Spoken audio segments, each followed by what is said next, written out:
Good afternoon. Thank you so much for being here and persevering, to make it to this point. In the sense of we've eaten. I was needing to stir myself, but hopefully a few of the things I might have to say today might be of interest to you.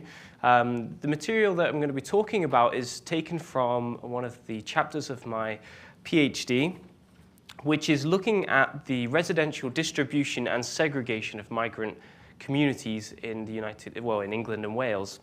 Now, I'll start off just with a little precursor here. Migration studies with relationship to Britain have largely concerned those who have left rather than those who've arrived.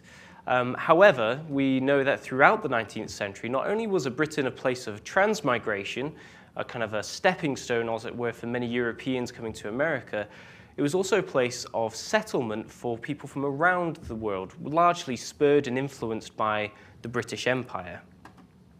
So the 19th century was a period of change. The first piece of active anti-immigrant legislation came in 1905 in response to a large immigration of Eastern Europeans in the later portion of the 19th century. But for many, it was considered as a place of liberty, and it was very cosmopolitan in many parts of the country, in the major cities. London had a renowned number of different colonies, as it was termed, of French, Italians, Americans, Germans, Poles, and so on. So we are using, for this kind of analysis, I'm using something called the Integrated Census Microdata. And for the period 1851 to 1911, we have all of the censuses digitized and transcribed and made available in a digital format. Now, to put this into context, we're talking around by 1911 of almost 1 million people born outside of England and Wales, excluding Scotland for a few reasons that I can explain afterwards. And I'm also treating Ireland as foreign-born for the purposes of Lord Lyndhurst's quote that the Irish were foreign or were alien according to their blood, language, and religion. So although they were British subjects, they were, for every intent and purposes, seen as a form of immigrant or as a form of alien, unwelcomed guest. So we kind of moved from about 500,000 to almost 1 million. And it truly was quite global. And there's a number of the larger communities that we have here.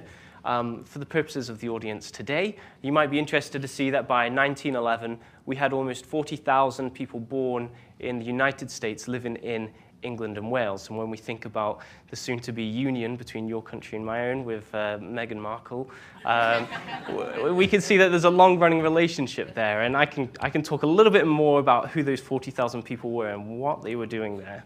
But we see that this was largely dominated by the Irish, but that there were large communities. We had Germans in 60,000, people born in India, 58,000. The challenge is when we're using census data, we're relying almost exclusively on birthplace data. And that doesn't tell us anything about the identity of that person, how they saw themselves, or how others saw them. So it's problematic in that sense. But these are indications of movements that were taking place. Whether it was a return migrant, or whether it was someone come to this country for work or for refuge, it starts to give us an indication, just like this. So I'm going to use a couple of examples from my work in East London, and I'm going to just put a little explanation for this. Towards the later end of the 19th century, there was considerable interest in this growing and largening migrant community. Many social commentators started to go and try to explore these places. And I want to give you a little anecdote. Jack London, who was an author, kind of an investigative author as such, came to Britain. He was an American, and he kind of went to Thomas Cook and said, okay, I want to go on an adventure. And they said, well, we can take you to the deepest, darkest Africa. We can show you the world. We can show you anywhere. And he says, well, okay, I'm here, and I want to explore East London. And they said, we have no idea. We do not go there. It was a place that, although it was spatially and geographically close to the heart of the empire, was a place that was not permeated, it was not visited. It was treated as a kind of cast-off element, and as one contemporary described it, as a piece of Eastern Europe or a piece of Poland cut and haphazardly dropped right there. So this was a space of deprivation in many cases. It had been home to Huguenot immigrants earlier and has continued to be a space continually associated now for hundreds of years with immigrants. So we're just going to use two examples here. And what we've done, and I'm just going to talk you through the data a little bit, is actually tried to reconstitute the individual houses for these neighborhoods, linking census data to individual geographical locations. So the I-CeM data provides us excellent kind of level of detail. It's been enhanced, enriched. There's a series of derived variables, so we can look at family structure using the Hamel-Laslett system. So we can then start to run queries. And most previous studies related to migration have focused almost exclusively on published census data or working through the manuscripts themselves. But today, well, now we can actually kind of go through this and select a particular group, all the people living in this area, and start to analyze their occupations and so on, which has all been coded along international coding systems such as HISCO. So, okay, alrighty. So as a base map, I'm using one of the maps drawn from David Rumsey, which was published in 1896. And it gives us incredibly kind of detailed footprints of individual properties. It doesn't necessarily tell us how tall they are, but there's kind of general key there. PH stands for a public house, or what we call a pub. There's other indications there, churches, schools, and so on. So we kind of brought this in, we started to kind of have a look at what we could do with this, and we started to enhance it with the Charles Goad fire insurance maps, which add another layer of data. So now just before we had the street names and the general idea of where the houses were, and now we could start to add house numbers. We could also begin to add the height of buildings, and we're able to get more of a sense of what these buildings were made out of. You could see arches between buildings, which affects the environment around it. So this was a lot of digitization. We started to be able to augment this now. So we had the I-CeM data, we had this base map, now we've got the insurance maps, and I came across the naturalization certificates that were published from the 1840s. And again, it gives us incredible information. So here we have Mohammed Fiat, who was living in 12 Parkfield Street, Moss Side, Manchester. Tells us their occupation, their family structure. And there's actually a kind of printed version of this, which we started to run through some OCR software. And we've got a large database now of people who started to seek to become British. So it's no longer just people who were born in other countries. These were people that needed and were seeking to become British. So just to kind of illustrate this, I'm going to just use a couple of examples here. So subsect 1 was located in the northern elements of the Whitechapel area.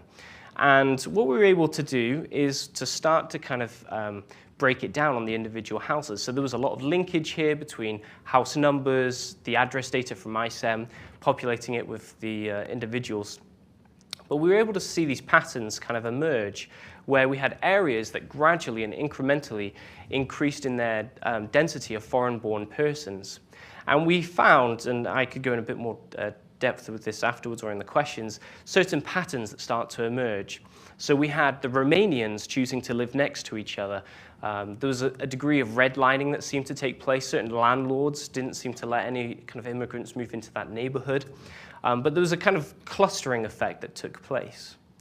And so this was an area that was generally, it was better off than some. It was a little bit more spacious, a typical kind of terraced housing with kind of a well-to-do-ish of sorts group of people. They weren't in the most abstract poverty.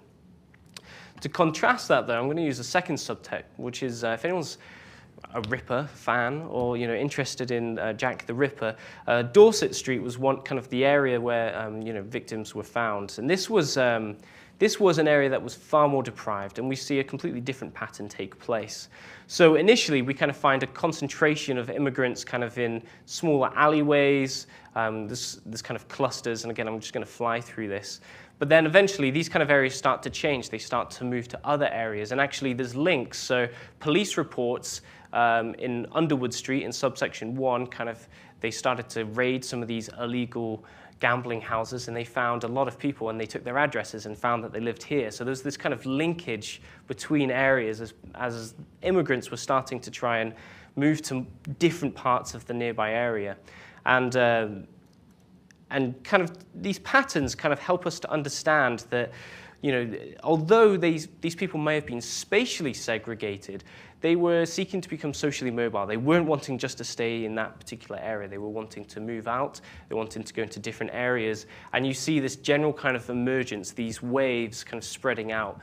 You contrast that with other migrant groups, such as the Irish, who they kind of, they kind of dotted around a city or sometimes clustered together, whereas the Eastern Europeans of East London kind of start off really clustered in the center and then spread out over time.